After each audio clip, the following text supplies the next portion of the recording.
Yes. Hello everyone, this is Drishti. I'll be the moderator for first half of today's talk.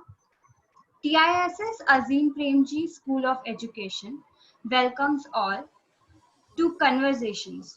This is a session in continuation of the weekly webinar series on NEP 2020.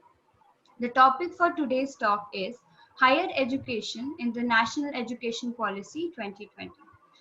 I'd like to welcome Dr. Mary E. John as the esteemed speaker for today's talk.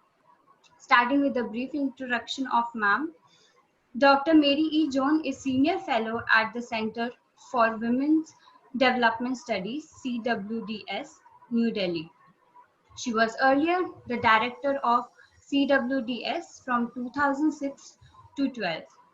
Dr. Mary Jones' work is in the broad field of women and gender studies. She has written on subjects related to education and development as well. Among her publications are Discrepant Dislocations, Feminism Theory, and Post-Colonial Histories, A Question of Silence, The Sexual Economies of Modern India, Child Marriage in an International Frame, A Feminist Review from India. I request the audience to mute your microphones and request ma'am to begin. Please, ma'am. Well, good afternoon, and thanks to you, faculty and students of TISS Hyderabad, your School of Education, for having me here. I'm not, even though you've given me a very nice introduction in which education figures largely, I'm really not an expert in education, but it's somehow been I will say that it has been a subject that by virtue of, I think, being in a women's studies location, when you're in a marginal location and you're always unsure about your place in the system, and you are also having one eye out for the political implications of your sphere of research, I think it makes one a little more reflexive than usual. So over the years, I've noticed that I have been writing or thinking about education. Mostly, I will say, not in the sphere of schooling, but in the sphere of higher education, because that is where women's studies is located. In fact, the curious thing is, if you think, of course, it's developed over the decades, but when women's studies was first established in India, it was actually, it was established at the very top of the system. It was established as a research field. For instance, in SNDT Women's University, it was a research center. And the first degrees tended to be at the MPhil PhD level. And slowly then, somewhat reluctantly, MA programs were sort of started. I don't know, of course, what the situation is in TISS, but I think in HCU now, for instance, there is an MA in gender studies and an MPhil PhD, and we haven't even gone to the undergraduate level at all. So, so I think it was that location that has made me think about what higher education is for, what it means to be a discipline, what it means to do interdisciplinary work, why and when should we start teaching? That was a big question in women's studies. We began only doing research, and now we teach courses. So I think that has made me, enter without being having any background in education. I think that I'm trying to, give you reasons why I think this field has interested me as much as it has. So yes, so like many others, I was interested in this new, when the new educational policy finally emerged. Before I say something about its emergence, just to mark the moment in which we are in terms of the incredible expansion in higher education. I think it's probably unique in the world. We have doubled enrollments, I think, in the last 10 to 15 years, from it being around 12, 13% at the turn of the 21st century. It's now in the region of 27%. If you go by the All India Survey of Higher Education data. And even more remarkable, for many of you, I see many women here, the actual enrollment, the gross enrollment ratios for women for the year 2019 have actually slightly overtaken those of men. That's even more remarkable. I don't think there's any other area in India where anything like this exists. So massive expansion, almost parity when it comes to women and men.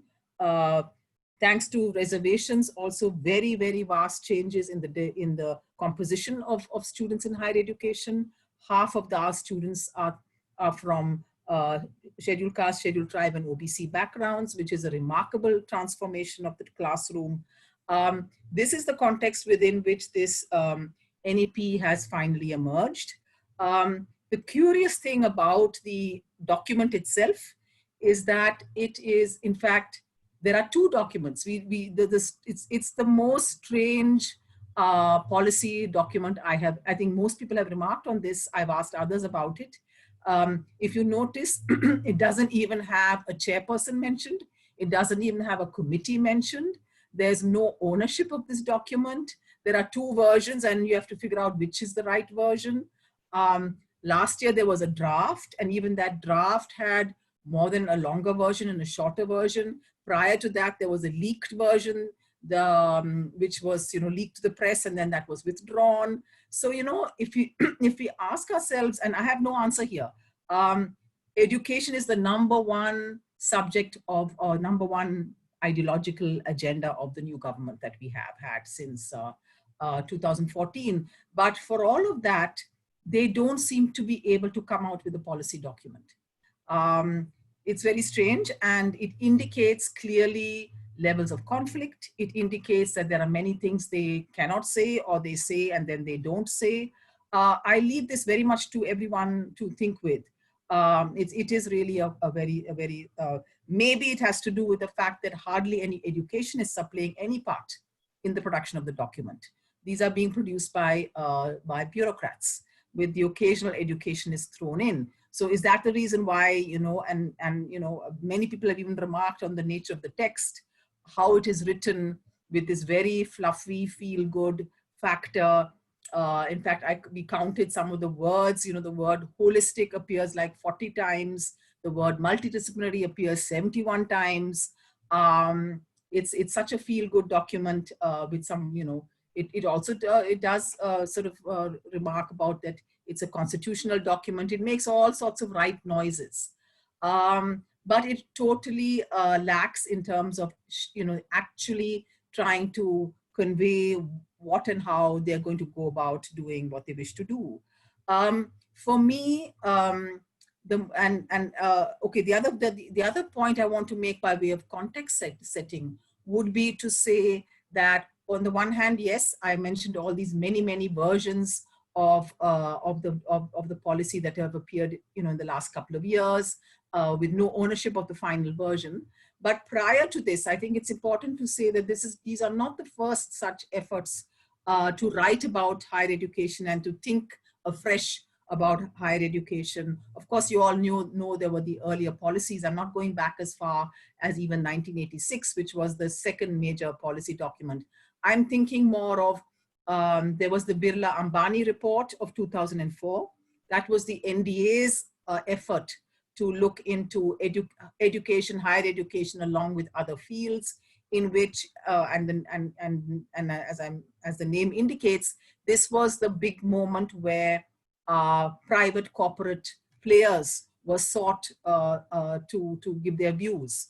And in this particular report, they were very clear, almost crudely so, that higher education should be left entirely to the market, and that the state had no role to play whatsoever. This was the Birla-Ambani report. But after that, there were at least two major efforts. There was the National Knowledge Commission, which came out with their report in 2009. That it was an overall education report. It involved both schooling and higher education. It was Sam Pitroda was the chairperson then. It had many well-known names from academia in it. And soon after that, there was yet another one, which is known by its chairperson, Yashpal. It's called the Yashpal Committee Report, and came out in 2010. So each of them had lots of things to say about what was wrong, or what they wanted to do different. All of them had problems with the University Grants Commission. All of them said they would consider a new kind of body that would take over. All of them had their own diagnoses of what was wrong. And all of them had rather grandiose ideas of how much they could change and so on. So there was something had been set in motion well before this current government had come in. When Kapil Sibal was the education minister, I don't know if that's a time that any of us remember. He was in a great hurry to bring in a slew of bills into the Lok Sabha that would have changed the face of higher education, that would have introduced more private players, would have in fact even brought in foreign universities. And this was, so there was a tenor, there was something like, you could say the winds were changing certainly from a time when we assumed that the state was the major sort of supporter and that the university was a public university. That idea had certainly been changing. And on the ground, let us also say that certainly in South India, in which I would say Telangana and Andhra, along with Kerala, Karnataka and Tamil Nadu, were leaders at least since the 1970s in private colleges and private professional institutions. So all of this was already unfolding in its own ways in prior time. And that is the prior context for then asking ourselves what this new NEP is doing. What is it doing? And the first big point I want to make, and I don't think I'm the only one making it, is that it is a two-faced, literally a two-faced document. It has a surface message, which is this feel-good message, which is all about it. I mean, it declares that the problem of higher education is fragmentation, is the fact that we have this huge system of different disciplines, different independent colleges, different professional systems. We have IITs, we have technology, we have medicine, we have B.Ed colleges, which are separate from universities. We have large numbers of colleges, 40,000 if you go by the numbers, compared to 900 universities. So according to them, this is a big problem. This means fragmentation, and they're all for, as I said, holism is one of their favorite words. Multidisciplinary, the other favorite word. So for them, this is the big problem. And therefore, the idea is integration. Their solution to this is integration. And so that kind of talk sounds positive. That kind of talk sounds like, yes, everybody's going to have a place. But actually, if you look at it, almost immediately after they make these claims of inclusion and holism and integration, you will see them actually talking a language which is a deeply stratified, hierarchical language. They're actually proposing, and some of this actually already begins at the school system. I think that's the scariest thing for me, that I mean, you must have had these discussions already about how in class 5, they're going to have all the foundations in place and they're going to introduce vocational studies in class 5. And to me, the scary thought is, what urban kid is going to be wanting to take an vocational stream in class 5? Who's going to be nudged into that particular stream? So what are we talking about then? How inclusive is in fact this new setup that they're proposing? And when it comes to higher education, they actually explicitly say that we are proposing what they call multiple entry and multiple exit points. So of course, the new system is a 4-year, I'll talk about that a little later, a 4-year undergraduate system, followed by what they call a graduate or PhD programs. In this 4-year undergraduate system that they think they can just put in place, you can exit after 1 year with a certificate. You can exit after 2 years with a diploma. You can exit after 3 years with some kind of a degree. And then you can exit after 4 years with a bridge to moving on to the next phase of graduate studies. So my question is, what are these exit points? What will that piece of paper mean? What does it mean to do 1 year after you finish 12 years of schooling? What does it mean to do 1 year of college or whatever it may be, whatever this new institution may be? and you leave after 1 year with a piece of paper called a certificate. So they're actually, in the name of integration, they're actually proposing hierarchy and stratification. They're actually offering, if you want to be particularly scary about it, official dropout routes. They're actually saying you could drop out after 1 year and get a piece of paper, a credential at the end of the day. So this is, to my mind, its most scary version. The other versions that sort of help make the system also highly stratified is the way in which vocationalization is being brought in, the way in which open learning is being brought in. Because I think it's very important for us. I don't know if you've had this discussion on vocationalization. You should have it, and maybe you have, and there'll be things you can tell me. We have treated vocationalization as an outcast. Let me call it that. We have treated it as an outcast. We have not given vocationalization any attention, but the solution to the problem is not simply to just bring it in some way without thinking through, what do we mean by this? What is it what are these subjects doing? What are their futures? What are the ways in which we can grant them genuinely egalitarian status to any other professional topic or any other professional discipline or more academic discipline? What will actually make carpentry or plumbing or design or any of these other subjects genuinely equivalent to physics or history or medicine?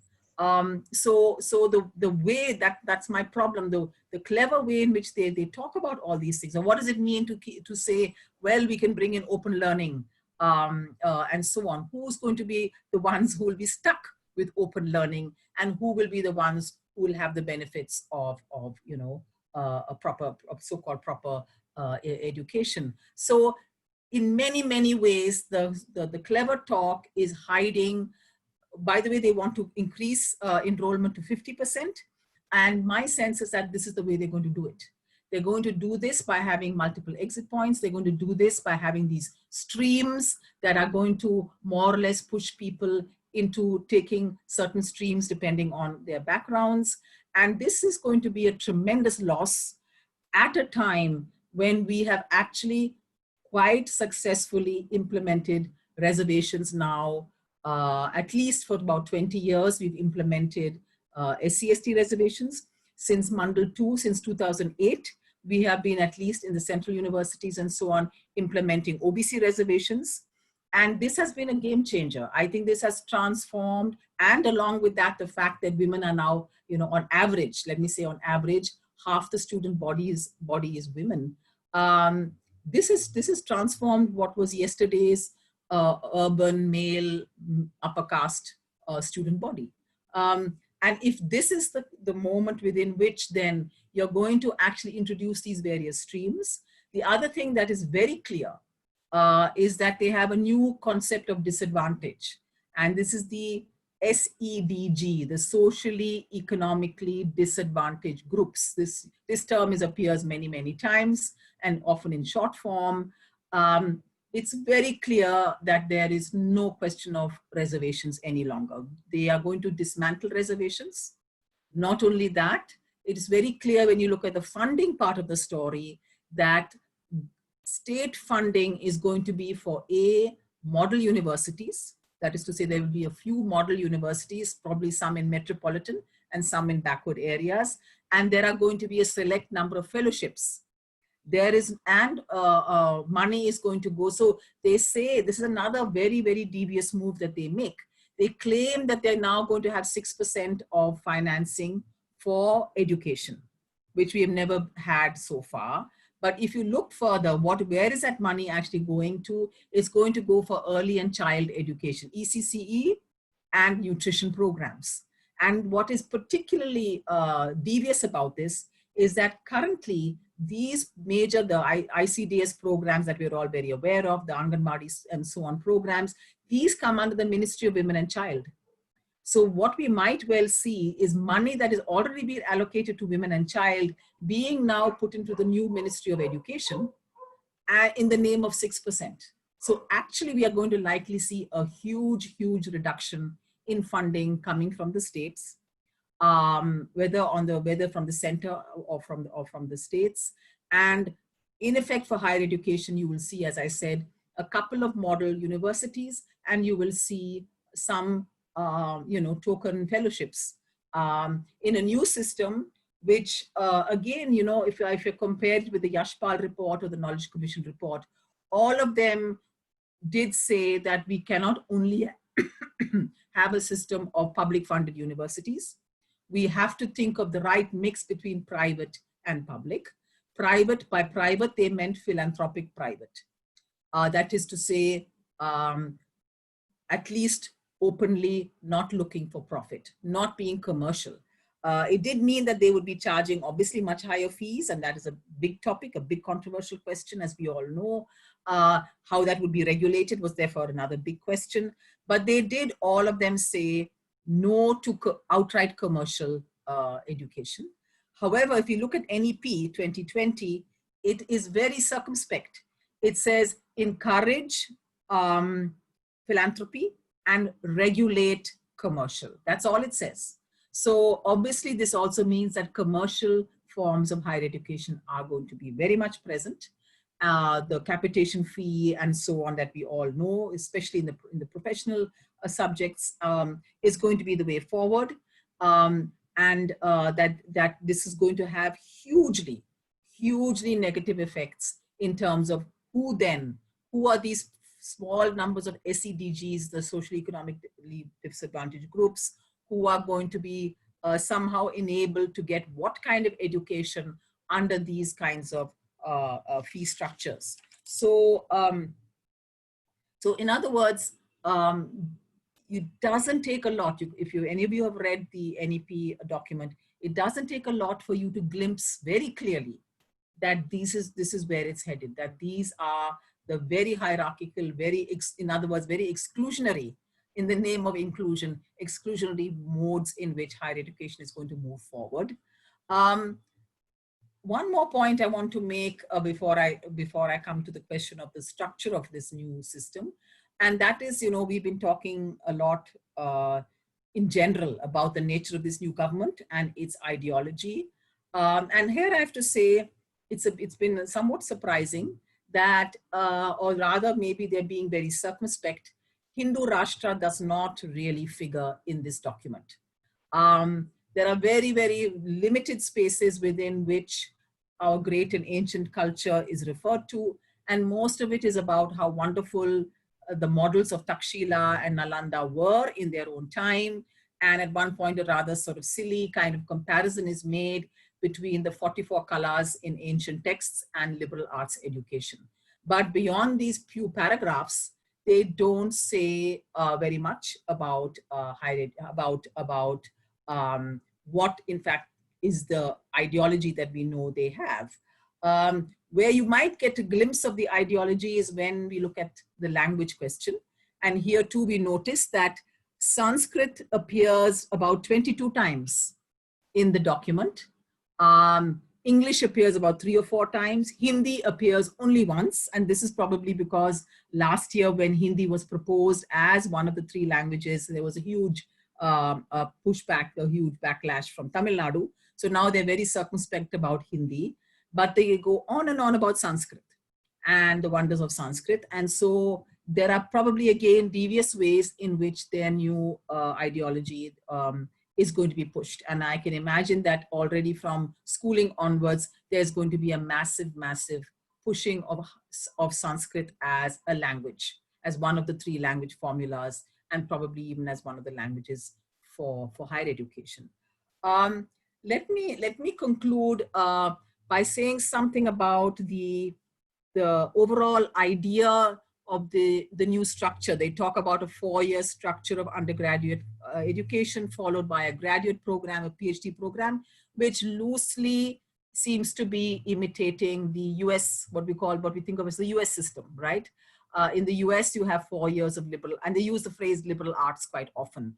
And in the US, they do have a 4-year undergraduate after 12 years of schooling. You, after high school, you come to college, you do a 4-year liberal arts program.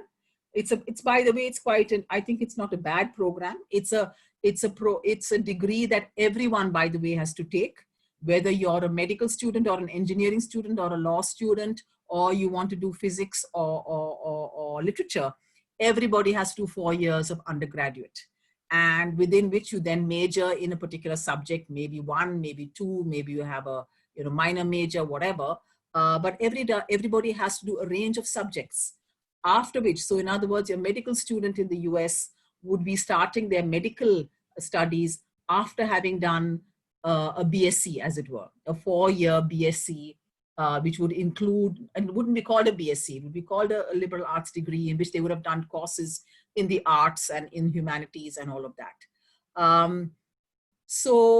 And then, given that this is the American system, it is also one which is not as one-track minded, I should say, as ours is. So many, about 50% of American students, by the way, go to college. Many of them, after finishing college, take off and work before they decide. And of course, many of them just work after that. A college degree does fetch certain kinds of jobs. And many of them don't study beyond that. But many, after certain years of work, come back to a graduate of what we call postgraduate or PhD program, is what they call a graduate program. So their system is not a one-track system in that sense. In fact, in education, the field that all of you are in, the common pattern is for, after an undergraduate degree in education, it's like a combination of an undergraduate degree and a B.Ed. Many of them then become teachers, school teachers, and sometime at mid-career, they then decide they want to do a PhD for whatever reason, and come back to do a PhD when they're in their 30s, 40s, or 50s. So that's the system in the US. It's not what we have. So I'm just putting this in place for us to ask ourselves, what is it that we're actually imitating when when the NEP decides that we now need to have this 4-year undergraduate program with all those exit points, and then go straight. Supposing somebody's very keen to go into a research, to do postgraduate studies in India, they do their 4 years, and straight after this 4-year program, they're headed straight for a research degree. And I think this is, again, a very, very, very problematic idea. As someone who's been, I've been teaching in recent years in my field, of course, in women and gender studies, in the context of the kind of students we are now getting. Our system is one, I would say, and I'd be very happy to hear how you think about it. Our system is one where the MA or MSc is really the grounding, the founding discipline. It's the place where you really find your feet. It's the place where you recognize the possibilities and limitations of the field that you've chosen to take this degree in. It's the one where you then can think about whether or not you want to, in fact, begin the process of research. You might, of course, many MAs have a small research degree, paper thrown in, but it's understood to be a tiny bit of research. The real place in India where we have really trained our students to do research is the MPhil, the very degree that is now been closed off. Some universities have already stopped MPhil, and the NEP, as you know, is fully going to discontinue it once it becomes the rule. I believe, in my experience with students, and especially first generation students, that the MPhil degree, depending on whether it's 1 year or 2 years, is an excellent place for first time training in actually conducting limited kinds of research. You learn certain kinds of methodologies, you learn how to formulate a research question, you may or may not even go beyond extensive literature review, depends on the scope of an MPhil, or you may, little bit get your feet wet and start a little bit of field work or archival work or whatever other work, depending on your subject. And you learn how to pull that together in some way at the end of a 2-year period. I think the students I have taught who have gone through this have been much, much, much better in terms of then formulating their PhD work. It has been a much smoother process, and I'm very scared to think now what will happen when we have students from a 4-year undergraduate program coming straight and having to come up with a research proposal within a year or two of this new program that is going to be proposed. I cannot imagine for the world of me what kind of, I mean, the task also for supervisors and teachers under these conditions to enable students like that to actually come up with viable research topics strikes me as extremely, extremely hazardous. So, you know, I have to say this NEP is really a problem. Um, I just hope that there will be ways in which the states, and I think Kerala state has already taken the lead here and actually openly said that they reject the NEP. As you know, education is a concurrent subject, which means that there is, and of course there has been absolutely no consultation with the states on this whole NEP, let alone with educationists. But I'm hoping that the fact that it still is a concurrent subject means that perhaps the states will play a role in questioning the direction this is going to take. Of course, there has to be a, you know, what is called the program of action has to still be spelled out. That will take more time. But I really do, without wanting to simply defend what we already have, I still want to say that in the current time, we have been evolving in our own way a system to deal with a much more democratized student body. Many failures here. We don't need to think of Rohit Vemula or anything to know how deeply we have failed in so many respects. But we have also had some successes. We are seeing a transformed classroom. And we are learning in whatever, you know, ways to make that actually work. We are seeing, you know, in my view, when I look at, you know, the horrific effect of the Hathras rape that is just unfolding in front of us, for me, the silver lining is to see so many young Dalit women leaders who are, in my view, the product of the reservation system that we have implemented. And they are remarkable, they're brilliant, they're saying the best things. And if we were to lose that, then it seems to me the loss will be tremendous. So I'll stop there. I told you I'm not one to speak for too long. So I'd be really happy to have the conversation that you promised would be part of this program, and take this forward in whatever way you like. Thanks a lot. Thank you so much, ma'am. Thank you so much. Now I request Shivani to take over from here, the question and session. Yeah. Thank you. Thank you, Drishti. Yeah. So now the floor is open for discussion and questions. You can unmute yourself, use the raise hand option, or you can type your questions in the chat box.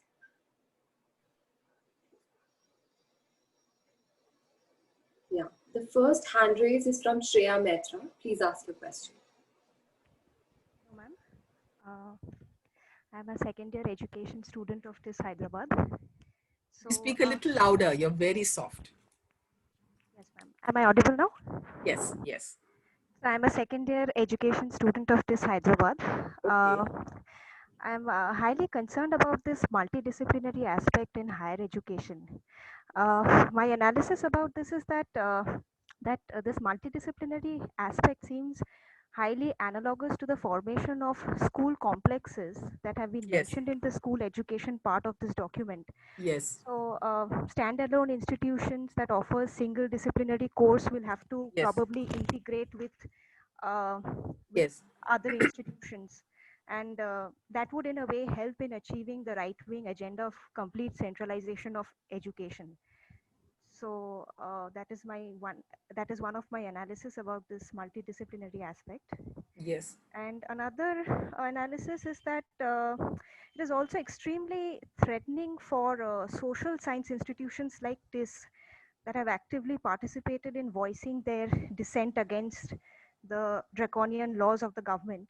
And so probably this is also an attempt to suppress such voices, and also the progressive thoughts that fight for social justice, democracy, equality. So these No, are I my think you're unfortunately, I think absolutely right. There are two thoughts I have in what you're saying. If you see what, you know, the word right wing has to be used with some care. I mean, in the sense there are so many dimensions of the right wing. There's, like I said, there's the, you know, what we might simply call the RSS ideology of Hindu Rashtra. There is a neoliberal right-wing, highly professionalized notion, a highly instrumental notion of skill acquisition, and what you're pointing out to, a very, very oppositional notion towards any kind of a dissent, what they would call a dissent or questioning. And of course, I think since I live in Delhi, I think the new model is already being forcibly, I mean, they're big, the university they hate the most is not TISS, is JNU, and we know this. And JNU is being battered, and they're beginning engineering departments, medicine departments, and so on and so on. And this is the way precisely this multidisciplinary business is going to happen, even though there's a huge IIT next door to JNU. So what they will end up doing is whittling down the social science part of JNU, which was its major part, make it smaller and smaller, and make sure that the prominent student body is no longer has anything to do with social science. So I think that's the model, frankly. That's the model, and this is their crucible. This is where they're trying it out. So does that mean you should stop doing what you're doing? Absolutely not. I mean, you have to do it even more firmly. You have to do it even more. You have to do it as responsibly as possible. You have to do it as cleverly as possible. And see, not all of it is necessarily a terrible thing.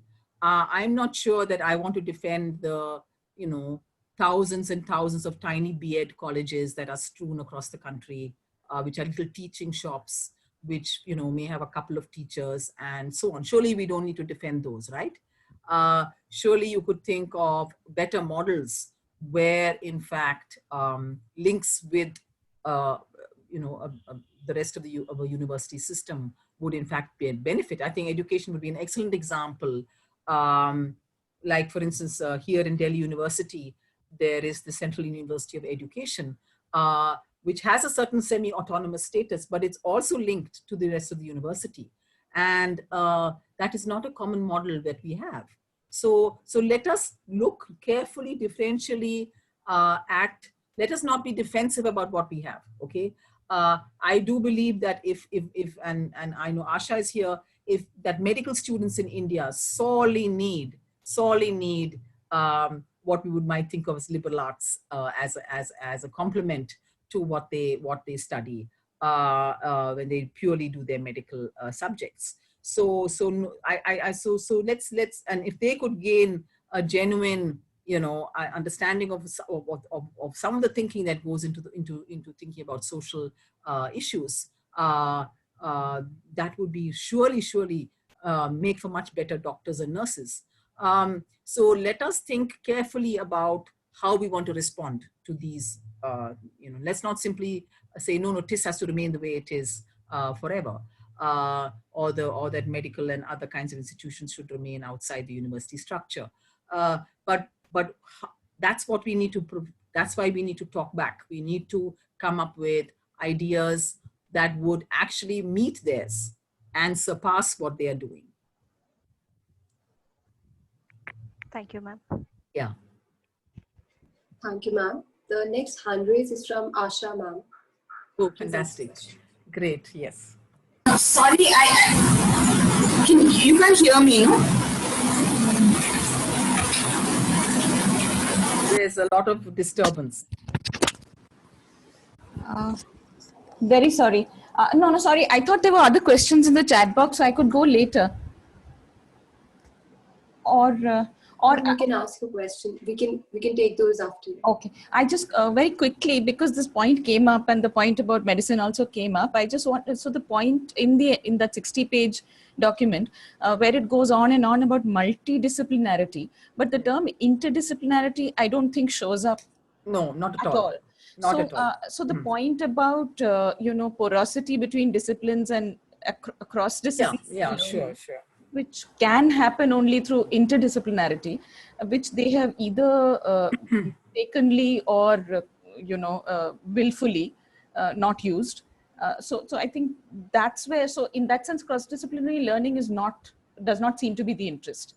It is this in one shop we'll sell all kind of. So I just wanted to ask about. Yeah, I don't know. See, that those things we don't know.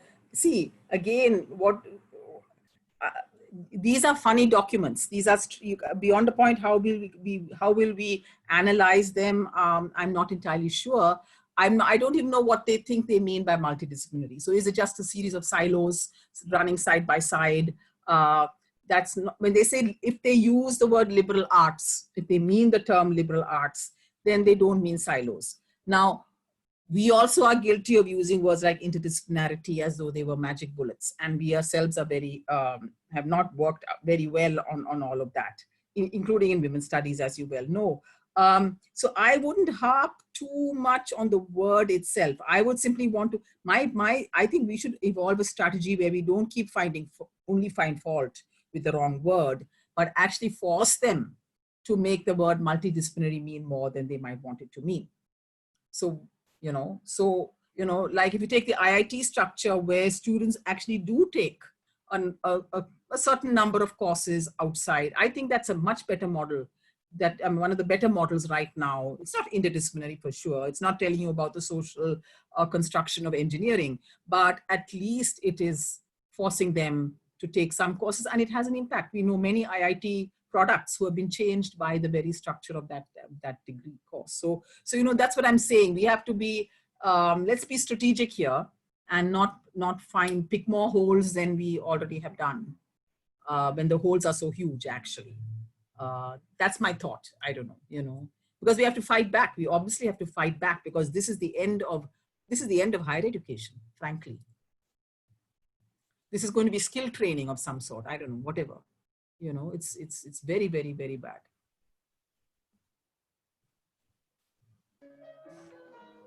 There's a related question in the chat box. I think Padma wants to say something about multidisciplinarity.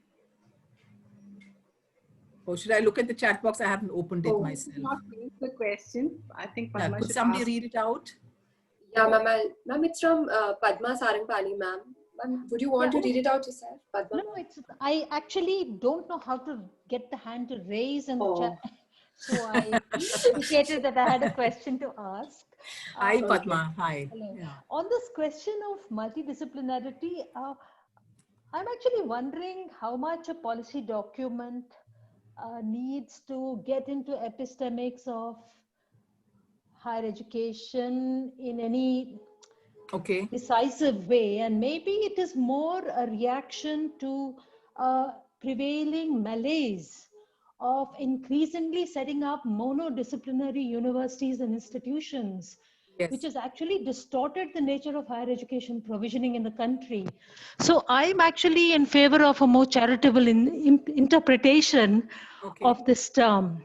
It's doing a lot of work in the document. It's trying to carry the whole vision of the need for greater flexibility, openness, and so on. But maybe it's also a reaction to the way in which a lot of funding in higher education has got diverted into petroleum university, and it's monodisciplinary universities, for God's sake. And I'm actually wondering whether, as we read the document, we cannot recognize the tension within which the document is actually getting formulated. And it is being pulled in multiple directions. And I think, in fairness to the context in which policy making is happening, and there's an attempt to forge consensus, whether we can't also recognize some of this in the document, even while we recognize the stronger structural and especially resource allocation context in which, some of these I feel, are skewing the way in which possibilities will open out. So this is one point I just wanted to raise and have you respond to it. The second is really the implications of a document of this kind with such radical recommendations, and nobody knows from where they have come, right? Was there ever a discourse on changing the structure of school system ever in the country? So from where has this idea just landed in this document, and so on? Some proposals, there's a long history of discourse, and then it culminates in the formulation that the document offers us. But other things are just getting parachuted into the Indian education system, and nobody knows where they've come from or whoever had a problem with it. So I was wondering whether we can reflect on that. And the third is the implications of this for the regulatory framework. I mean, my main problem with this term multidisciplinarity is maybe tomorrow UGC comes up with a checklist of what it's supposed to look like and then starts measuring institutions for whether they exhibit Yeah. the Right. the qualities that multidisciplinarity is supposed to exhibit. So I'm really worried about some of that more than the term itself. No, I think I think one should be more sympathetic to the idea of multidisciplinarity.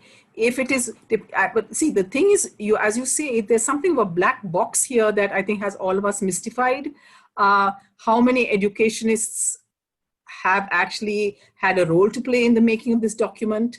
As you say, and I think the fact that they have been so cavalier at the level of schooling, as you point out, would seem to imply that, maybe not too much of education theory or educational experience or senior, figures in the field like yourselves and others. Have you ever been consulted in terms of putting this thing together? At the level of higher education, which is where I'm coming from, there has been much more, and higher education is, after all, a very different kind of, we're talking about adults, after all, as distinct from the incredible question of children and making children adults, which is what schooling is. Higher education is about entering as an adult and as a young adult, and what more needs to be done there in terms of their fulfillment and their questions and their skill training and all of that. There I see predecessors, as I mentioned, the ones from some years ago. So I'm prepared to give a more sympathetic reading to the multidisciplinary idea, so long as we know what it actually means. And so the closest we can think of is because they throw around the word liberal arts. So then we think, okay, is it like the American liberal arts degree, like I mentioned, where, somebody who wants to major in medicine will also be taking courses in literature and in fine arts or in something else as part of their requirements, as it were. These become requirements. Does that make for better doctors? And would that be true in India as well if we were to make that part of our system? But the fear is, as you say, is that we will have, knowing full well how we go about fulfilling these things, and the way UGC has been going about, even with with the new credit systems and so on, making a mockery of most of what could have been a genuinely better system right now.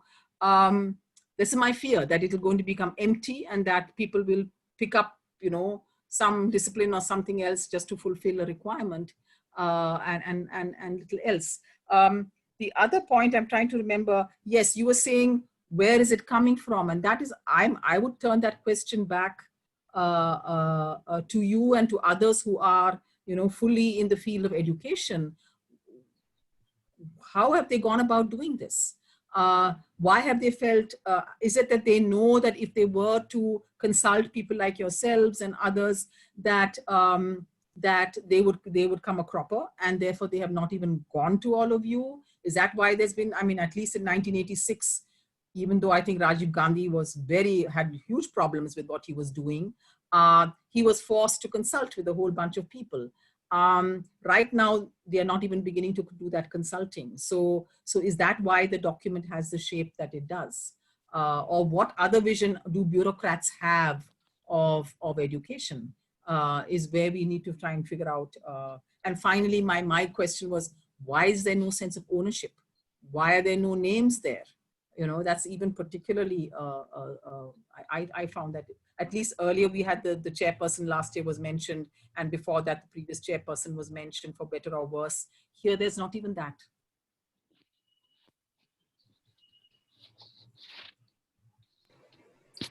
Thank you, ma'am. The next question is from Sagar Rajput. Please ask your question, Sagar.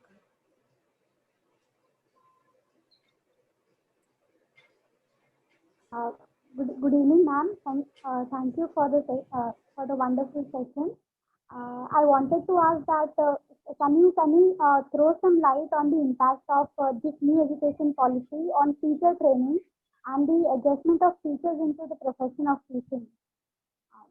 I'm not, see, that's not my area. There are sections on teacher training, and the broad idea here is that it will somehow, that's where the integration question, if you look at it sympathetically, we could say that yes, now teacher training is not going to be in the standalone B.Ed or whatever other versions that we have. It's going to be part of a larger university structure.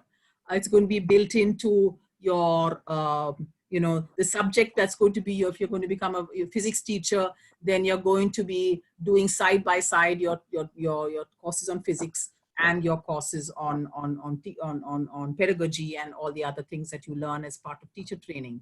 So that would be the, how that actually works itself out. I can't say, because I don't have the experience of being, but you know, if you had the nicest, shall I say, interpretation of it, could it be like what we have in Delhi University, where you have a Central Institute of Education that is at least housed within the Delhi University? It has a largely independent existence, but it at least is housed within the university complex.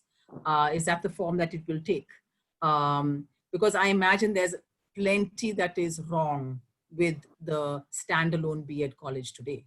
And I would defer to all of you in terms of what that looks like, because I haven't studied the B.Ed system to know it better. Thank you, ma'am. Rekha ma'am, do you want to come in? We can't hear you.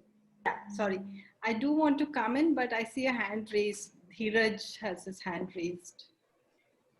Okay. Can I go on? Yeah, sure. Yeah, ma'am, I want to ask, I mean, what is the broad policy? I mean, broad outcome of this policy will be, it will be more creating more inequalities, and rather than democratizing the education system. That's a very big question. Of course, I can't answer it for you straightforwardly, but my fear is that it will create the fact that it is so strongly promoting funding coming from philanthropy and commercial interests, in which only regulation is the question. There will be, by the way, I have not discussed that at all, but others have written about the new system of governance and regulation, which is going to be highly centralized, and where it is not even clear that the board of governors, or whatever you want to call it, of these new universities that are going to come up, it's not even clear that there will be any representation within those boards from within the university itself. It's not at all clear who would be running those, which is very, very troublesome. So what will be, in fact, the input? What will, in fact, be the vision of these governing systems? And if they're only using this very simple term, social educationally disadvantaged groups, we know that the way in which, for instance, even our reservations discussions have been going. We know the huge, how shall I say, justification that is being increasingly given for economic criteria rather than social criteria, even though thanks to, I think, constitutional pressures and thanks to movement pressures, we have seen SC, ST and OBC reservation being implemented. At least in North India, it was not being implemented at all. In Delhi University, till about 20 years ago, all seats were vacant. So what kind of post-Mandal pressures actually made that happen? And we have seen first generation learners entering our institutions in a way that was never visible before. So will this new categories, but maybe, you know, as Padma mentions, you're not going to hear all the details being worked out. A plan of action would be the place to look, where they actually tell you how they're going to go about implementing it. But my sense is that what they're going to do is they're going to have a few model universities, probably located in so-called backward regions.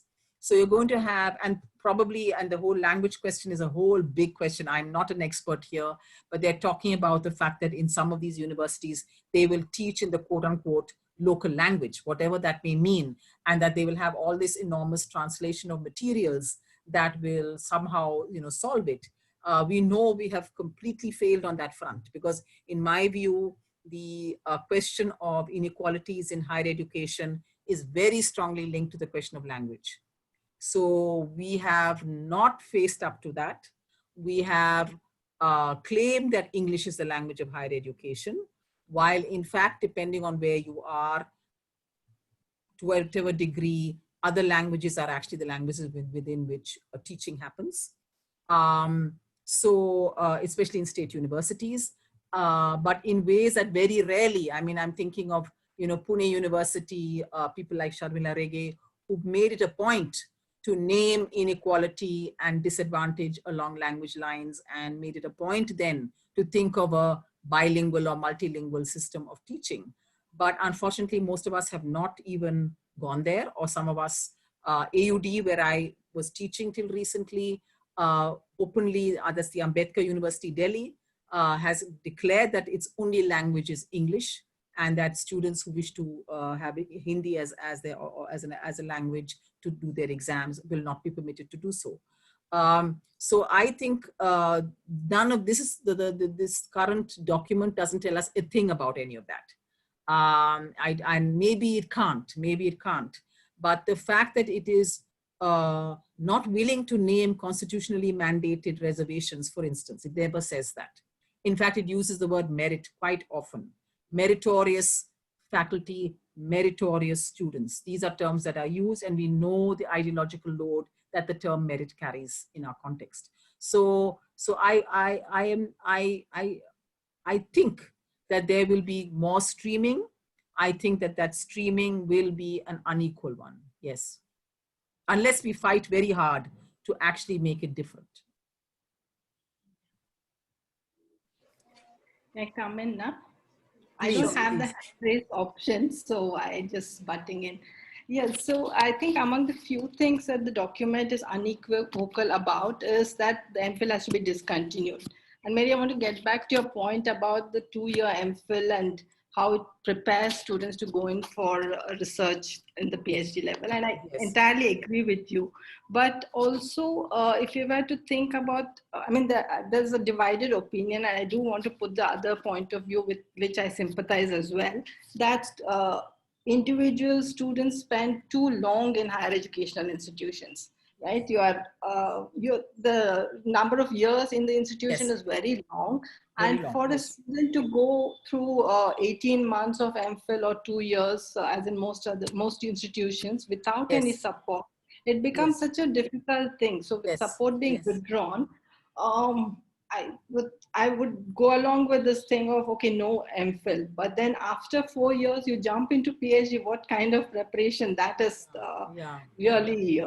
I mean, how do we balance these things about the number of years students spend in the institutions, what they learn, what are their pathways out of the institution? That discussion has to happen independent.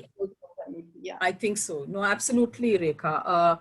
I do think, I have often thought that, we spend a lot of, and I'm not a pedagogy person, but even from primary school, a lot of our teaching is repetitive. The same syllabus keeps getting, the circle gets a little larger each time. You do, when my son was growing up and going to school, and it was a good school here in Delhi, it seemed like the textbooks were just so much of a repetition with a little bit more from actually, you do ancient India, and in primary school, you do it again in middle school, you do it again in high school, you do it again in 11 and 12. And somehow we have fallen. So there are many, many problems about the way we go about our pedagogy. And I think there's something very wrong there. However, I would say that at higher education, we are facing, today I would say, we are facing a new kind of challenge, which is the first generation learner. So it is here that we suddenly see, unlike the schools, where some of them are actually genuinely diverse, and where you have this RT, where you have the EWS, as it's called in Delhi, where you have a 25%, which is not going well at all, where 25% school children from so-called weaker sections are brought into these more elite schools. I think it's not working at all. They're being stigmatized, actually. But as young adults, when we suddenly have a radically diverse composition of students in the same room, by gender, by by caste, by sometimes sexual minority and other kinds of identities. How do we deal with that? And it seems sometimes, I know sometimes we all throw up our hands saying, how are we going to teach adults to read and write? How are we going to teach them to, you know, and some of us are very elitist in fact in our sort of judgments that we have of many of our students. But if we take that as a challenge, a genuine challenge, then perhaps the fact that we then do spend too long, I agree with you, we're spending too long. Think of 3 years plus 2 years plus 2 years, you know, 3 years of undergraduate, 2 years of MA, 2 years of MPhil, then they start the PhD. I mean, it's enormous long time. And I think we could do better perhaps, but for that we would need very good systems and very dedicated systems of teaching. Students who'd also be extraordinarily motivated to actually put in whatever it would take to make up for huge language and other kinds of deficits, which is what they come with. They come with double deficits actually, because especially if they've been studying in a so-called state language, it's not as though they're very strong. Like in Delhi where I live, it's not as though the Hindi medium students are strong in Hindi. Their capacity to express themselves in Hindi is in fact very often extremely weak, and so on. So in other words, we will have to think, I mean, I'm again, not to defend exactly what we have, but we would have to think very carefully what would the shape of, say, supposing tomorrow you landed with this new program. In fact, I don't even know how it would affect centers like yours, TISS, who are postgraduate centers, right? What will be demanded of you? Will you tomorrow turn into a part of a larger complex with an undergraduate program and a new kind of graduate program of education that you would have to evolve? And then what would that look like if in fact you were to imagine it for yourselves? And Just how would you give, sorry, go ahead. We do have an undergraduate you have an undergraduate program. Okay. Social sciences. Yeah. So you do have it. You do have it. Okay. So you have to think about where you are located right now. You have one, you'd be expanding that 3-year undergraduate program into a 4-year undergraduate program. It would somehow include majoring in quote unquote something called education, I suppose, which I think does not exist as of now as a major subject at the undergraduate level. And then they would be coming to you after that with the desire to do a PhD. Then you will, you know, I think that is going to be, you know, perhaps it's crazy. So my feeling is that they're going to introduce quote unquote exit points there too.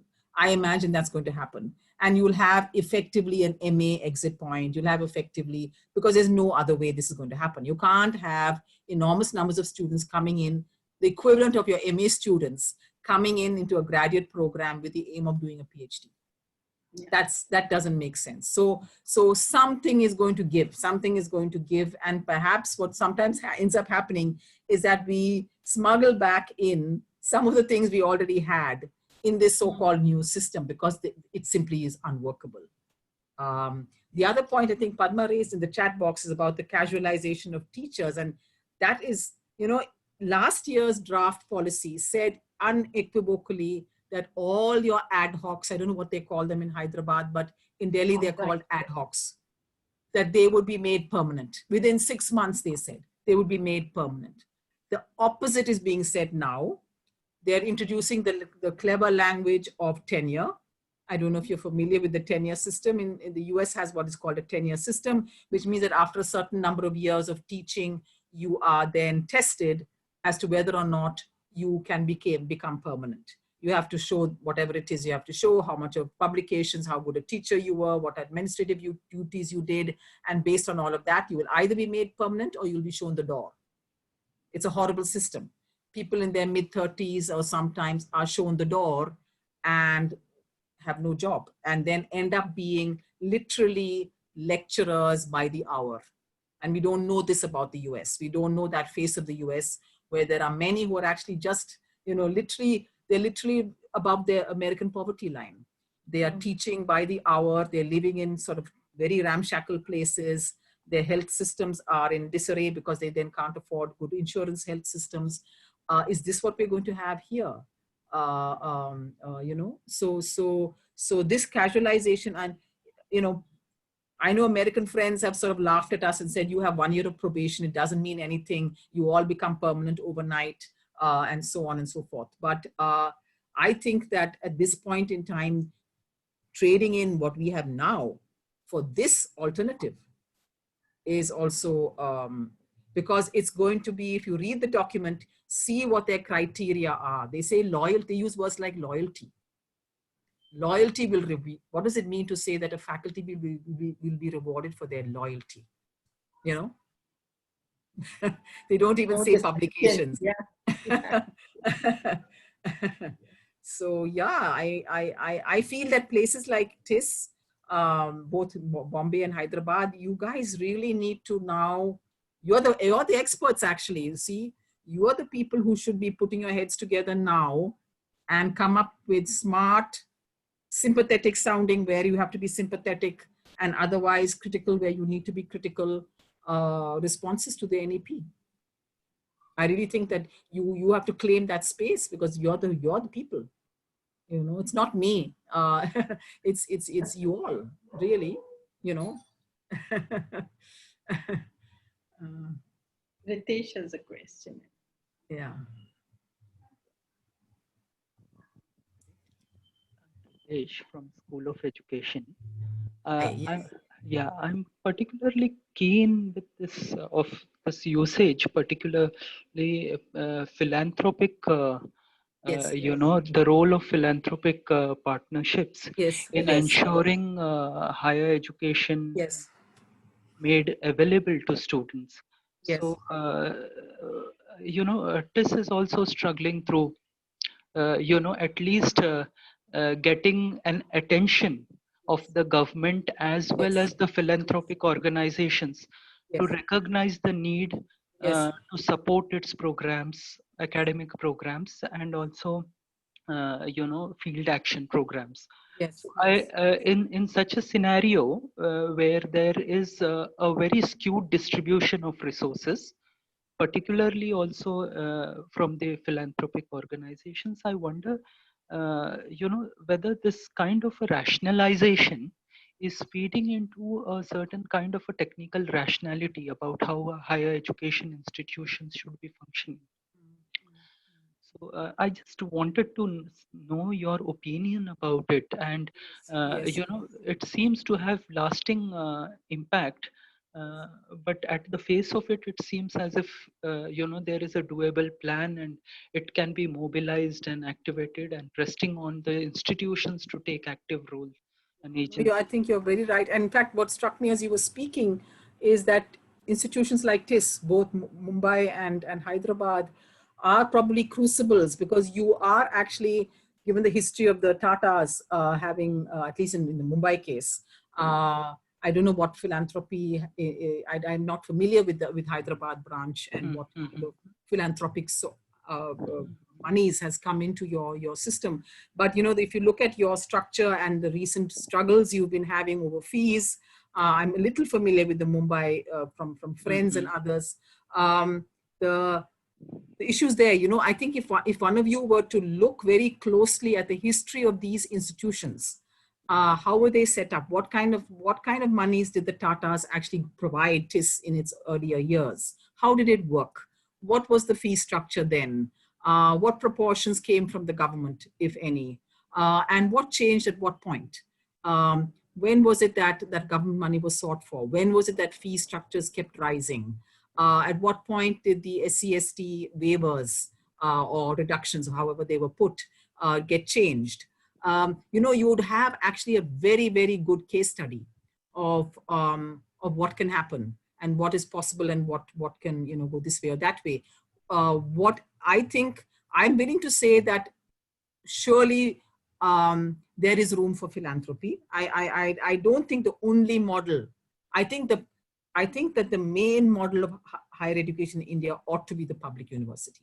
I think there's something unique about a public university, but I'm willing to say that there is room for more. I'm willing to say that philanthropy ought to be playing much, much more of a role in our country than it is. How that should be thought about, whether it should come as a pool. For instance, if philanthropic money were to come in the form of a pool that would then be distributed across various universities and so on. So in other words, I'm not sure, and I'm not a financial expert.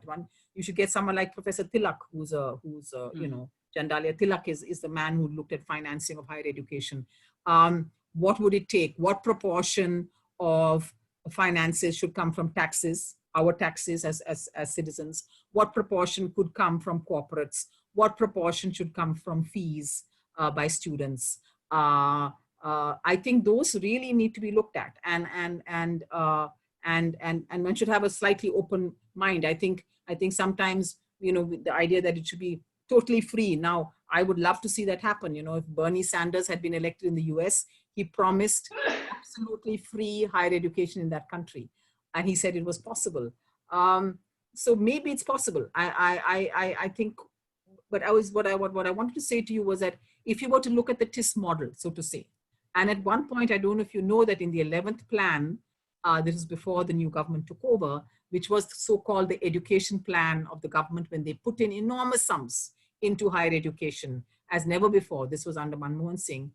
TISS was a model. TISS was, you know, there were lots of boxes with TISS as a special model, and the fact that you were going to have various branches, a rural branch and a this branch. What was that model? What were its ingredients? And where did the various aspects of philanthropy come in there? Where did students, support to students come in? I mean, I can't say, I didn't study it closely. And what from that time to the present has happened? What role, because currently what we do have is very expensive philanthropic universities like Ashoka, like APU, like Jindal, and so on, who have, you know, very good, let us say, very, very good. Now, I mean, they took their time, but they started out very poorly. Ashoka had some fifth-rate faculty in the beginning because they were only interested in foreign degrees, and they learned the lesson. And now, unfortunately, they're taking the best from the public universities and have very good faculty on the whole, but at enormous costs, at enormous rates of fees, with some combination of some scholarships for a few. This is the system. And there are only a half a dozen of those as of now in India today. And the rest are commercial, mostly professionally, you know, in the direction of professional degrees like law and, medicine and engineering and so on. So I think it would be really, really good if students like you were to look into the question of financing, the question of what role philanthropy is playing.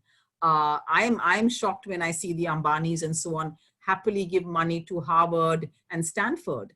I mean, where they may have studied in their own time. I think that is a shame. That's a crying shame. Why are they giving money there for you know, getting endowments in their name there? Why is that money not coming here? And where should that money go? These are questions we should be asking. So thanks for that, Ritesh. Yeah, and if I can ask one more question, is that okay? Sure. Yeah.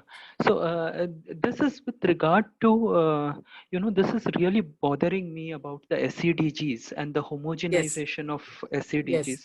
Yes. But I just want to, pick up a specific aspect of it, wherein they have spoken about support provided to students from SCDG groups who are pursuing higher education. Now, what they imply is that they would be providing support in terms of the merit. Now, this seems to me like a problem, because the expectation is that there will be a filtering, and from the filtered lot they would be identifying merit, and they will be supporting certain part of the students. Now, the problem that I see is from a kind of a perspective of raising the kind of engagement of all strata of society within through higher education. Now the question is, it seems as if higher education institutions have become centers where they'll choose excellence, and they really do not want to worry about the sub-merit, so to say. So this kind of absolving of the responsibility on part of higher education institutions, particularly the public funded institutions, in actually developing mechanisms to support students from different exposures and different levels of excellence, is something that is missing. So there seems to be a larger narrative of merit overriding the Yes. diversity. Yes, I mean, that's what it looks like, except that, you know, if you look at it, what is our current system? Our current system is one which also works on the system of quote unquote merit, in the sense that, I mean, we have different categories, and within those categories, so within the category for we have a system of reservations. So we have so many seats for scheduled caste, scheduled tribe, OBC, within each of which we work, it's a standard merit system, right? The students who have the better marks, who by whatever criterion or whatever performance we ask of them, they get in, right? So within each category, we haven't evolved a different system. And that's the only point I'm making. We do the same system within the various categories that we have. And we haven't been too radical on that front. But at least we have a clear notion of that there is something called reservations, and that's constitutionally mandated, and that we work with that. And that we attempt, which we did not do earlier, we attempt to fill seats and proactively so in some cases. So that's the difference as I see, that we don't have a different yardstick. We work with marks, maybe 5% less marks or 10% less marks or whatever, but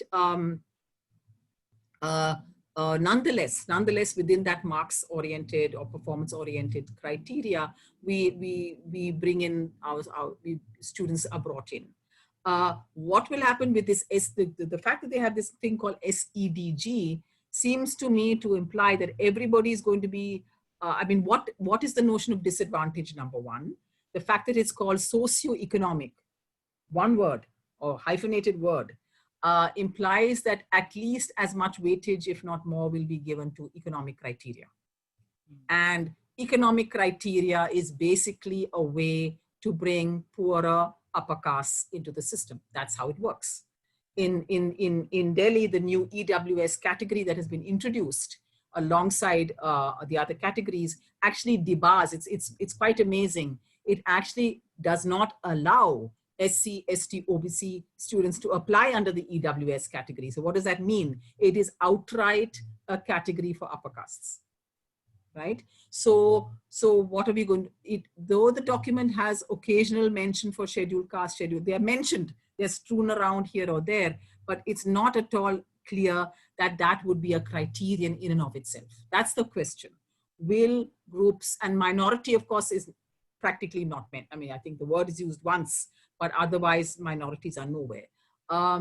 So how is this going to, this is the question for the POA, how are they actually going to implement this SEDG, the fact that they use this single, umbrella term? Is it going to be, as you fear, homogenizing, which means that they will use more economic criteria than any other, and that will be a very, very different kind of story then. Yeah. Thank you. Thank you so much, ma'am. The next question is from Sardar Simran Singh.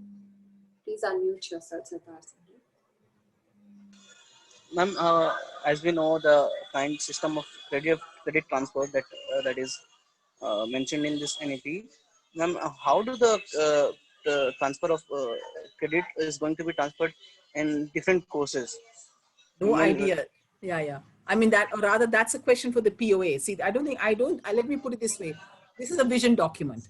The policy document should not be spelling out how many credits go here, there, what will be the equivalence between one state and another state. That's not the job of a policy document. A policy document is supposed to be, shall I say, grand in its claims. It's supposed to be more broad sweeping. It's not supposed to fill in all the details. But from what I know in Delhi University, where they have such a system, it's not working very well. at all. Even in the existing setup, it's not working. And one should be looking then into, I mean, what is missing in this document is a diagnosis of what we currently have, rather than simply say fragmentation in that silly way. They should be looking at what we already have. Where has autonomy in South India? Many colleges are autonomous. How has it worked for them? How has the credit system been functioning? What went wrong when, in fact, Delhi University wanted to implement a 4-year undergraduate program and stopped by the at that time. So if then we would have answers for your kind of question. There would be some kind of a measuring space from which we would say, okay, students, you know, and in fact, in Delhi, in what happens in Delhi University, unfortunately, is that students who are feeling maybe the burden of the courses that they're taking, they look for the easiest courses available in other disciplines, which have the reputation of giving you very high marks. Now, of course, I'm not saying that all students do this, of course not, but you have to guard against this kind of misuse, if you like, of the credit system. Where certain courses are thought of as very, very, you know, baby courses where you don't have to study much and you fulfill your credit requirements, as distinct from, because in many other situations there is a huge clash in terms of timings. In countries like the US, the only way the system of, you know, taking credits and doing multiple subjects, the only way it works is by having classes that are running from 8 o'clock in the morning till 9 o'clock at night. I mean, that's how they work it out. That's how they, you know, people are rushing from one classroom to another and so on. And it's not easy. It's not at all easy. Our systems are not geared for this. Our classroom sizes are not geared for this. Very, very mundane question of classroom size and so on. So those I would say don't belong in the NEP in this version. Those belong in the POA. And that's where all of you should be pushing hard in terms of what should be going into the POA.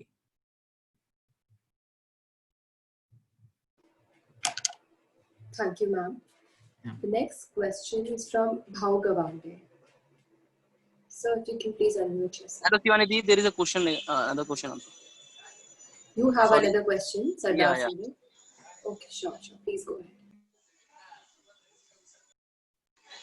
Ma'am, I have a question regarding that. How this NEP sees the art and culture in higher studies?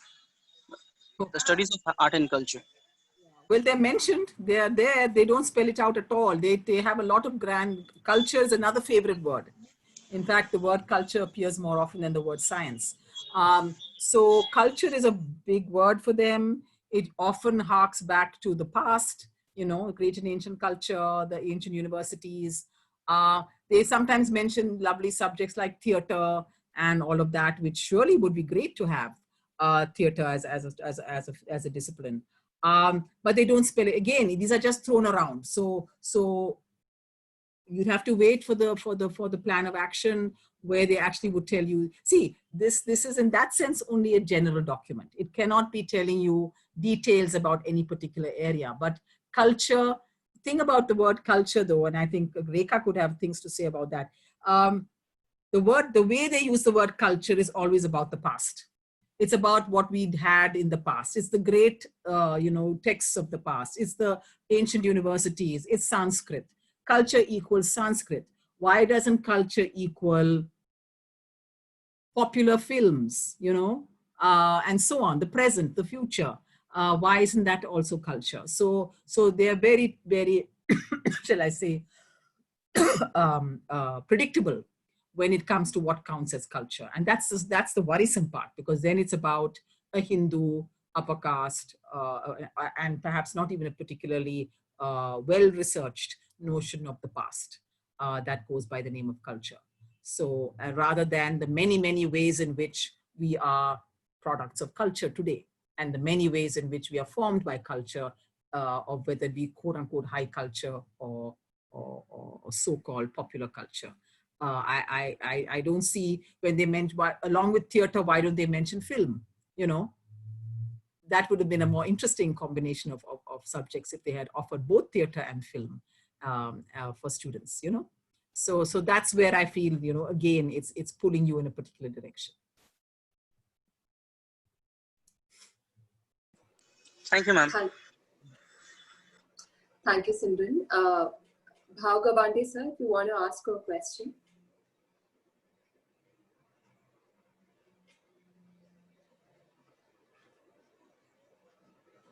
They are not questions, they are comments. Okay. Then please share your comments.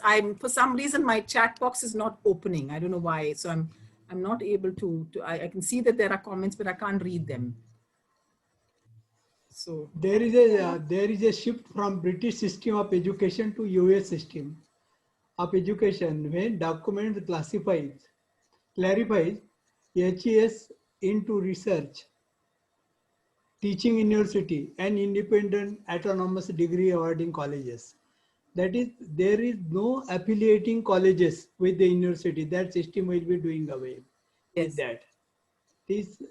And there is a major shift, I think, because small colleges, what they will be doing, they expect that there should be at least 3,000 students in the university or in the college. Yes. How they will be doing with this? See, actually, I would little bit modify your earlier comment. We imitated the affiliating college system that existed over 100 years ago. The University of London was an affiliating college system. It was purely a credentialing. The University of London itself was a credentialing center, an administrative center, and it had, but they stopped it. We were given that system by the British in Bombay. The Bombay, Madras, and at that time Calcutta, the three big universities, were set up in imitation of the University of London. And we continued with the system. And the question one should ask is, I think over and over again, over the last so many decades, many educations have said we should stop this system. It's a bad system. You know, you have like 800, 900 affiliating colleges being administered by a particular state university. Most of them are private, you know, and so on. So now they want to, so what we're getting now is actually not the US system. The US system is not a three-tier system like they're proposing. The US system has community colleges. It has various kinds, many kinds of universities, many of all kinds, state supported, mixed state and private, extremely elite, Ivy League or whatever. I mean, it has a huge array. We are proposing just three. They're proposing to turn all colleges into autonomous colleges, A. B, some universities will be called teaching universities and some universities will be called research universities. And the numbers they're thinking of are enormous. In fact, I don't know how they think that those kinds of sizes will work if they're not going to be with some kind of affiliating, because we have a system that we have. We have, you know, how are those numbers going to work in a university system all the way down? I really don't know. If you imagine that tomorrow TISS is going to have, you know, to be a university, it's going to have 10 to 20,000 students in the space that you now inhabit. I don't know how that's supposed to work. That's why I was also saying, in South India, for instance, there has been autonomy since many decades. I know in Tamil Nadu, colleges became autonomous, I think 30, 40 years ago, if not even earlier. In Bangalore, many colleges are autonomous today. One should look at the experience of these colleges. How has it worked for them? Which ones have done better? Which ones have done worse? Why? What were the reasons to go for autonomy? And Kerala, I think, also has a number of them. I think we should where we do have an evidence base, let's go there. Let's look at it with a sort of open mind and see what has worked. I think many cases did not work well at all. I think many cases may have been, I think in Bangalore, I graduated, my undergraduate training was in Bangalore. And at that time, it was an affiliating university, Bangalore University. Now the college where I studied is an autonomous college. I have not been back, but it was not a good college in those years. And maybe it's better now. I'm prepared to believe it could be somewhat better, depending on, you know, many factors. So can we look at what has been going on, which is a complicated story, doesn't fit either the US or the UK model. Can we look at what we have learned, what has been better or worse, and then get back to this NEP and come up with sort of very, very strong recommendations of our own. I think that would be a better model than to simply only react. You know, we are famous, we lefties, if you want to call us that, are famous for reacting and dissenting all the time. Okay. And maybe if we did a little more checking out and said, look, this is what happened. This is what happened to the Bangalore colleges. Over these years, they went autonomous. This is the result. These are the kinds of structures they have. These are the conditions of teaching. These are the conditions of the students, and so on. This is the way the subjects have been changing. They become more this or that. I think that would be a better base from which to make our recommendations. Thanks, ma'am. Thank you, ma'am. We're already 1 hour into the discussion. Would you want to take a few more questions? I'm okay. I'm good. My voice is still there. So if others want to, otherwise any which way, you may also be getting, I noticed that the numbers are coming down. So if people, you know, are feeling a sense of saturation, I'm good. It's up to you, really.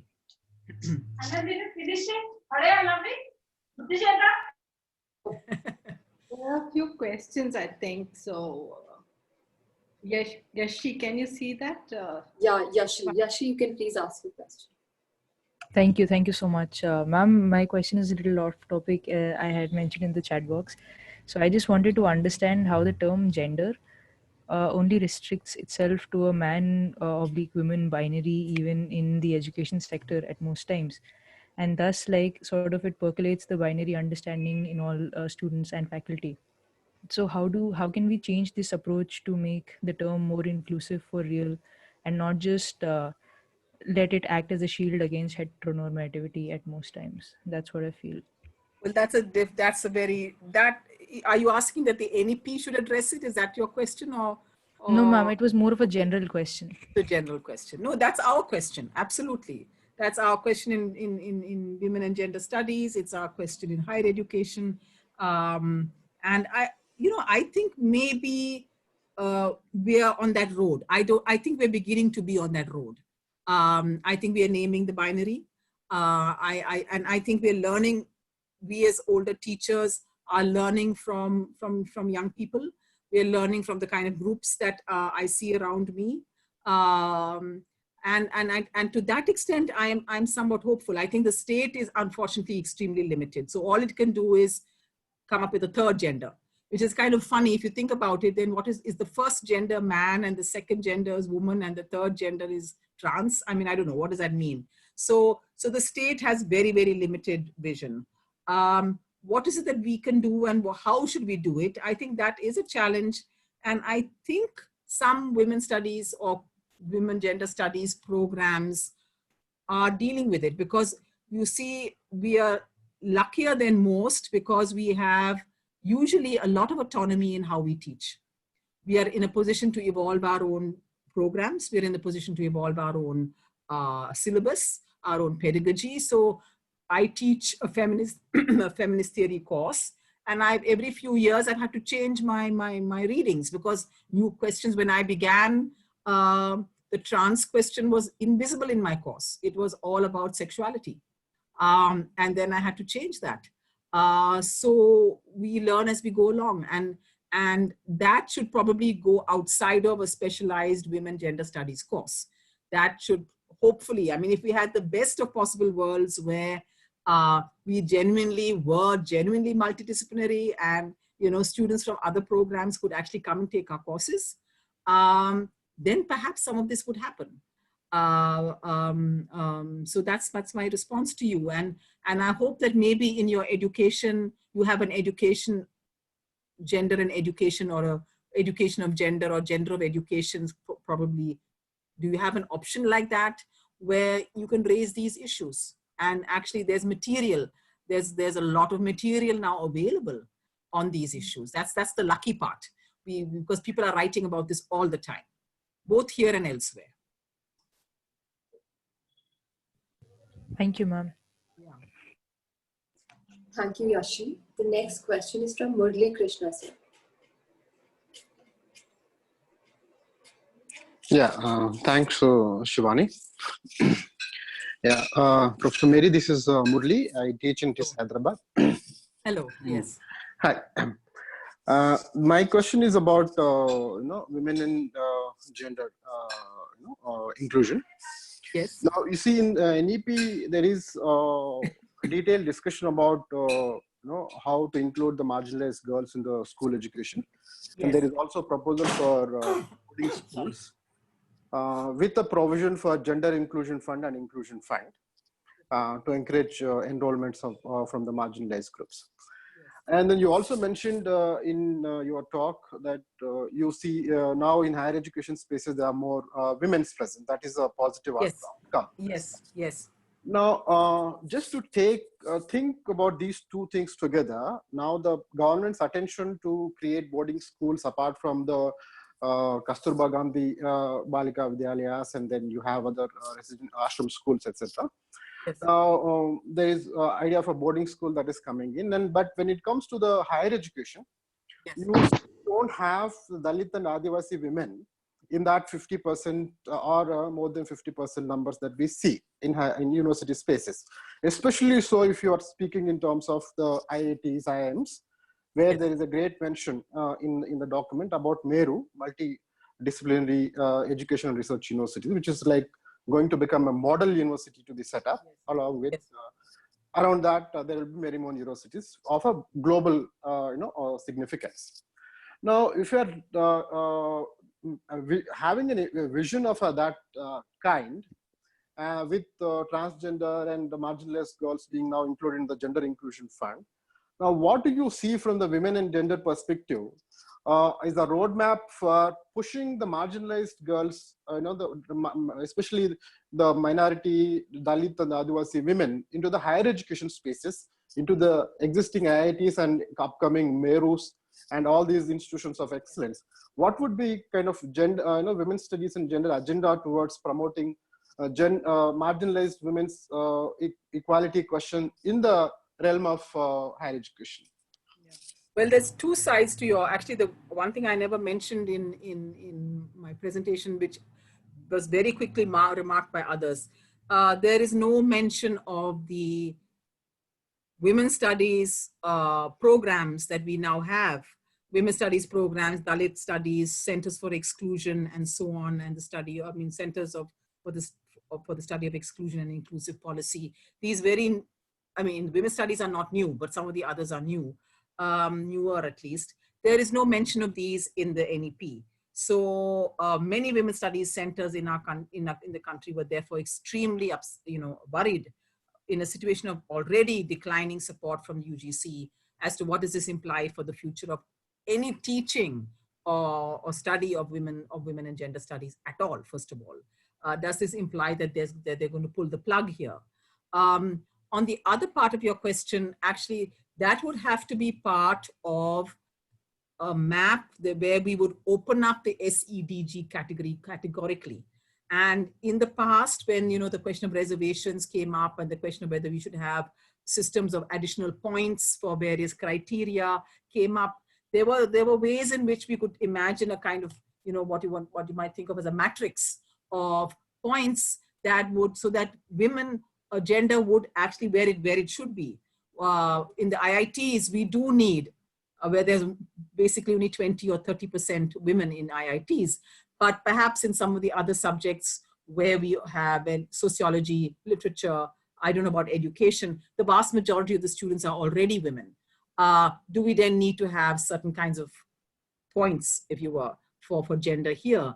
Or should they be conjoined, as you're suggesting, with other kinds of disadvantage based on other forms of marginalization? So actually the gender question, in my view, is a very interesting question, because parity has been reached in our country without the inputs of reservations for women, okay? The sheer push of upward mobility has actually done a lot. It's a very peculiar push for upward mobility because, and this is something I've talked about elsewhere, we have a very, very poor record when it comes to employment for women, especially after higher education.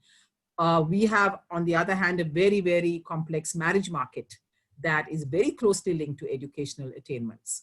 So we have reached, in other words, a very good, you could quote unquote say, a good system of inclusion of women. And in some of the respects, the Aishi data would say that even amongst Muslims, where the number of Muslims in higher education are not more than 5 or 6%, within that 5 or 6%, they say 46% are Muslim women. Now, in which programs are they? Are they only in distance learning? Are they not in the regular mainstream subjects? All of that would have to be looked at. But even my point is that even when it comes to the marginal groups, we have seen a surge in daughters also gaining access. So there's quite a remarkable process going on here. My fear in my other writing and talking about this is that it is not, there's no parallel after education. There's no parallel in terms of actually being able to translate these years of relative autonomy into an autonomous life. Most are going to be forced into marriage by virtue of the nature of the employment market that we have. So there are many questions. If you want to open up the women and gender question, there are many levels of the question that we need to address. Cross-cutting, intersectional, no doubt, but also the what after question, which is why I'm one of those who doesn't completely dismiss the question of employability. You know, some people say that all of education is for critical thinking. Critical thinking is obviously, but it's not only critical thinking, it's also in terms of what your degree will translate into afterwards. And it ought to translate into a meaningful form of, you know, employment such that you have something that is meaningful and that gives you some measure of financial independence. And that is not the story of our students and our girl students who are not finding that kind of option. So if you want to open up the women and gender question, I think we should put all of these on the table.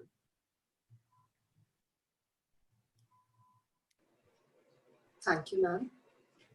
Rekha ma'am, do you want to come in? We don't have any hand raises as of now. Yeah, I want to ask a provocative question, Mary. Can you envisage a one-year MA Women's Studies program? Well, don't get me started on the MA program. I have mixed feelings about the MA program in women's studies. I believe that we should have had a concurrent MA program. It should not be a women and gender studies program only.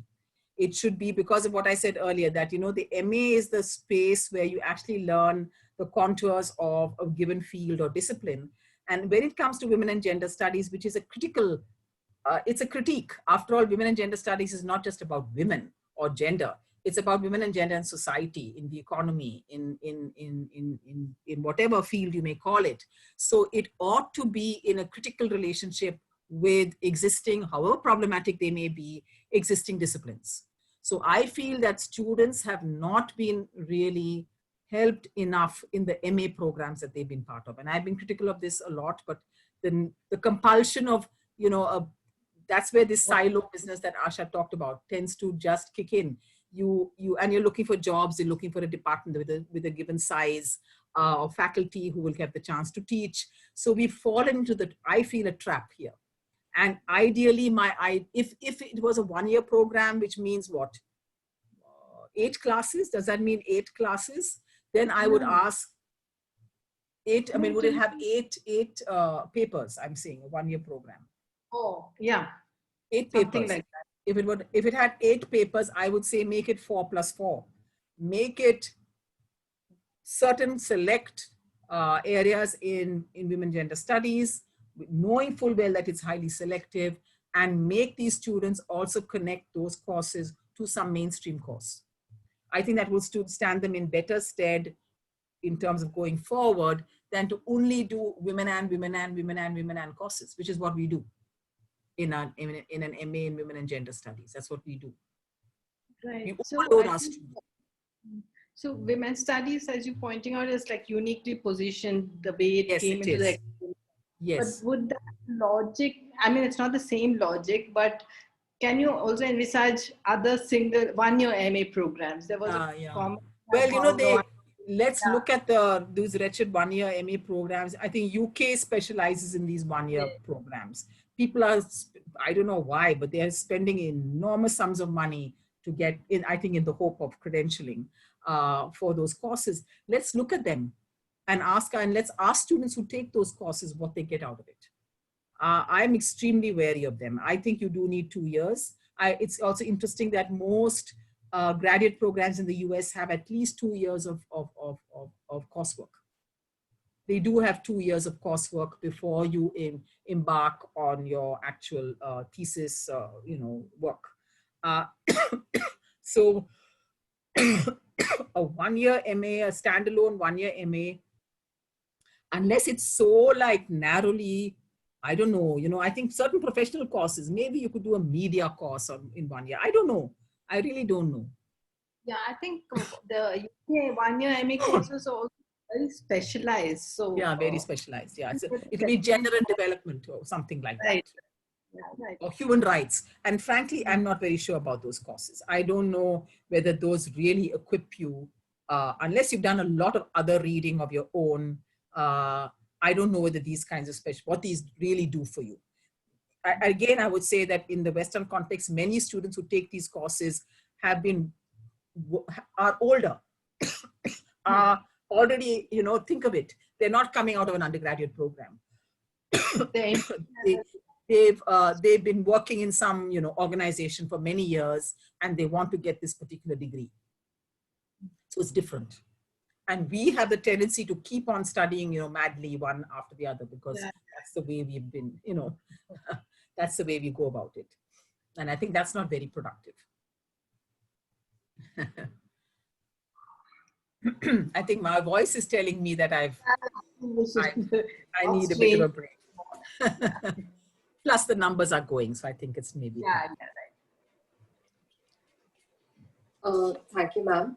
As we bring today's discussion to a close, I would want to thank Dr. Mary John on behalf of all of us for such a robust and succinct discussion, ma'am.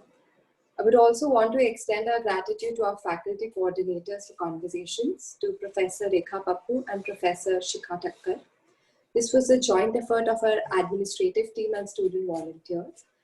And last but not the least, to all the participants for adding to the discussion and making it so live, the ones that left and the ones that have stayed.